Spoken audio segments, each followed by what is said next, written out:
आपको बांग्लादेश लिए चलते हैं, जहां पर सूरत हाल इतनी खराब हुई है कि अब मोहम्मद यूनुस की, जिनको इक्तदार में फौज ने लाने में बड़ा इंपॉर्टेंट रोल प्ले किया था, उसने एक बार फिर से फौज की धमकियों के बाद जहां इक्तदार छोड़ने की धमकी दी थी, एक इजलास में यह फैसला किया है कि वो इक्तदार छोड़ने के लिए तैयार नहीं है।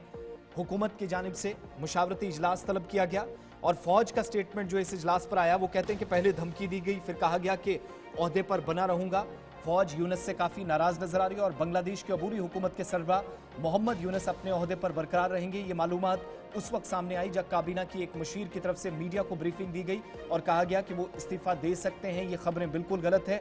फौज के साथ उनका तनाजा खुलकर सामने आया था, लेकिन 2 रोज कबल उनकी एक साथी ने भी तस्दीक की थी यूनुस मुस्ताफी होने पर गौर कर रहे हैं। लेकिन रात देर गए जो काबीना की मुशावरती कमेटी का इजलास हुआ, उसमें यह खबर सामने आई जो तस्दीक की गई कि अहम मुशीर जो उनसे मिलने पहुंचे थे, 3 एडवाइजर्स हैं, तीनों ने शेख हसीना की हुकूमत के खिलाफ महाज खोल रखा था। उनके मुशीरों ने उन्हें इस ओहदे पर बरकरार रहने पर आमादा किया है। कहा कि आप हुकूमत कंटिन्यू करें। आज मुशावरती काउंसिल का इजलास भी हुआ है और ये मुलाकात पहले से तयशुदा नहीं थी।